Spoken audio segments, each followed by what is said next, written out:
Hello, welcome back to Ladies Planet. ഇന്ന് നമ്മൾ ചെയ്യുന്നത് നമ്മുടെ വീട്ടിൽ എപ്പോഴും ഉണ്ടാകുന്ന കുറച്ച് ഇൻഗ്രീഡിയൻസ് വെച്ചിട്ട് വളരെ സിമ്പിളായിട്ട് ചെയ്യാൻ പറ്റുന്ന ഒരു പുഡിംഗ് ആണ് കേട്ടോ. ചൈന ഗ്രാസോ ജലാറ്റിനോ ഒന്നും ഇല്ലാതെ നല്ല ടേസ്റ്റി ആയിട്ട് ചെയ്യാൻ പറ്റുന്ന ഈ ഒരു പുഡിംഗ് എങ്ങനെ ഉണ്ടാക്കുന്നതെന്നുള്ളത് നോക്കാം. വീഡിയോയിലേക്ക് പോണതിൻ്റെ മുൻപായിട്ട് നമ്മുടെ ചാനൽ നിങ്ങൾ സബ്സ്ക്രൈബ് ചെയ്യാതെയാണ് വീഡിയോ കാണുന്നതെങ്കിൽ താഴെ കാണുന്ന ചുവന്ന കളറിലുള്ള സബ്സ്ക്രൈബ് ബട്ടൺ ക്ലിക്ക് ചെയ്തിട്ട് ഒന്ന് സബ്സ്ക്രൈബ് ചെയ്യുക. നോട്ടിഫിക്കേഷനൊക്കെ കിട്ടാൻ വേണ്ടി തൊട്ടടുത്തുള്ള ബെല്ലൈക്കൺ കൂടി ക്ലിക്ക് ചെയ്ത് ഓൾ തന്നെ സെലക്ട് ചെയ്ത് വെക്കുക കേട്ടോ. അപ്പോൾ നമുക്ക് എങ്ങനെയാണ് ഈ പുഡിംഗ് ഉണ്ടാക്കുന്നതെന്നുള്ളത് നോക്കാം. അപ്പോൾ ഈ ഒരു പുഡിംഗ് റെഡിയാക്കാൻ വേണ്ടിയിട്ട് ആദ്യം ഞാൻ ഇതിലേക്ക് 2 കപ്പ് വെള്ളം ഒന്ന് ചൂടാക്കാൻ വേണ്ടി വെക്കുകയാണ് കേട്ടോ. 2 കപ്പ് എന്ന് പറയുമ്പോൾ 1/2 ലിറ്റർ വെള്ളമാണ്. 250 ml കപ്പാണ് കേട്ടോ. 2 കപ്പ് വെള്ളം ഒരു സോസ് പാനിൽ ചേർത്തിട്ട് അതൊന്ന് ചൂടാക്കാൻ വേണ്ടി വെച്ചിട്ടുണ്ട്. നമ്മൾ ഈ ഒരു പുഡിംഗ് പാൽപ്പൊടി വെച്ചിട്ടാണ് ചെയ്യുന്നത്. അപ്പം അതുകൊണ്ട് തന്നെ ഒരു ഇളം ചൂടുള്ള വെള്ളത്തിലാണ് പാൽപ്പൊടി മിക്സ് ചെയ്തെടുക്കേണ്ടത്. അപ്പോൾ വെള്ളം ഒന്ന് ചെറുതായിട്ട് ചൂടായി വരുമ്പോൾ അത് സ്റ്റൗവിൽ നിന്ന് മാറ്റിയിട്ട് അതിലേക്ക് നമുക്ക് ഓരോ ഇൻഗ്രീഡിയൻസ് ആയിട്ട് ചേർത്ത് കൊടുക്കാം. അപ്പം ആദ്യം ഞാൻ ഇതിലേക്ക് ചേർക്കുന്നത് 1/4 കപ്പ് പാൽപ്പൊടിയാണ് കേട്ടോ. 1/4 കപ്പ് പാൽപ്പൊടി ഇതിലേക്ക് ചേർത്ത് കൊടുക്കുക. പാൽപ്പൊടി ഒരിക്കലും പച്ചവെള്ളത്തിൽ മിക്സ് ചെയ്യാൻ പാടില്ല. ഇതുപോലെ ഇളം ചൂടുള്ള വെള്ളത്തിലാണ് മിക്സ് ചെയ്തെടുക്കേണ്ടത് കേട്ടോ. പാൽപ്പൊടി ചേർത്തിട്ട് ഒന്ന് ഇളക്കി കൊടുത്തിട്ടുണ്ട്. ഇനി നമ്മൾ ഇതിലേക്ക് ചേർക്കുന്നത് 1/4 കപ്പ് മൈദയാണ്.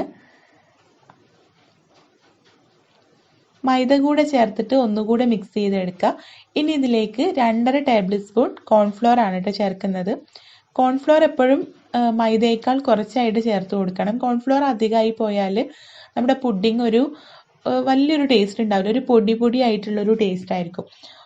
അപ്പോൾ കോൺഫ്ലോറും കൂടെ ചേർത്തിട്ട് നല്ലതുപോലെ കട്ടയില്ലാതെ ഒന്ന് മിക്സ് ചെയ്തെടുക്കാം കേട്ടോ. നമ്മളിപ്പോൾ ഫ്ലെയിം ഓൺ ചെയ്തിട്ടാണ് ഇത് മിക്സ് ചെയ്യുന്നതെങ്കിൽ ഈ കോൺഫ്ലോർ ചേർക്കുമ്പോഴും മൈദ ചേർക്കുമ്പോഴൊക്കെ ഇതിങ്ങനെ അടിയിൽ പിടിക്കാനുള്ള ചാൻസ് ഉണ്ട്. അപ്പോൾ അതുകൊണ്ടാണ് നമ്മൾ ഈ ഒരു സമയത്ത് ഇത് ചേർത്ത് കൊടുക്കുന്നത് കേട്ടോ. ഇനി നമ്മൾ ഇതിലേക്ക് മധുരത്തിന് ആവശ്യമായിട്ടുള്ള പഞ്ചസാരയാണ് ചേർത്ത് കൊടുക്കുന്നത്. അത് ഓരോരുത്തരുടെ മധുരത്തിനനുസരിച്ച് ചേർത്ത് കൊടുക്കുക കേട്ടോ.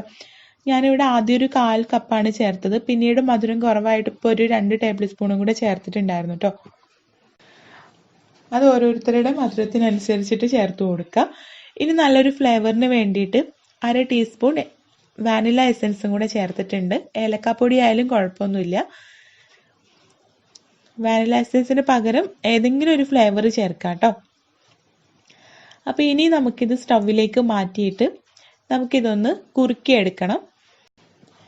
ഇനി നമുക്കിതൊന്ന് കുറുക്കിയെടുക്കാം. ആദ്യം ഹൈ ഫ്ലെയിമിൽ വെക്കുക. എന്നിട്ട് ഇത് തിളച്ച് വരാൻ തുടങ്ങുമ്പോൾ ലോ ഫ്ലെയിമിലേക്ക് മാറ്റിയിട്ട് ഒരു 10 മിനിറ്റ് ഒക്കെ നമുക്കിതൊന്ന് കുറുക്കിയെടുക്കാം കേട്ടോ.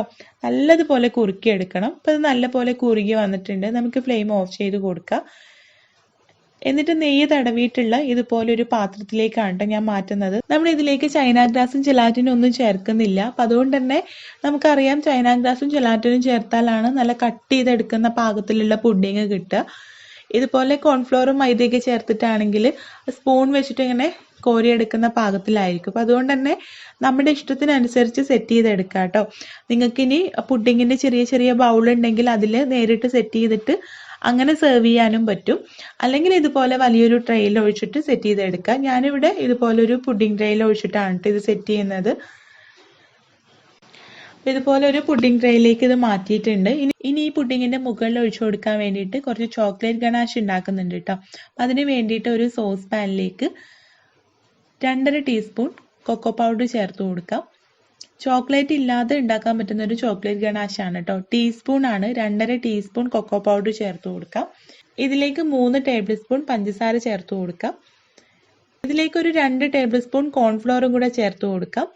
എന്നിട്ട് 1/4 കപ്പ് വെള്ളം ചേർത്തിട്ട് കട്ടയില്ലാതെ ഒന്ന് മിക്സ് ചെയ്തതിന് ശേഷം നമുക്കിത് സ്റ്റൗവിൽ വെച്ചിട്ട് നല്ലതുപോലെ ഒന്ന് കുറുക്കിയെടുക്കണം.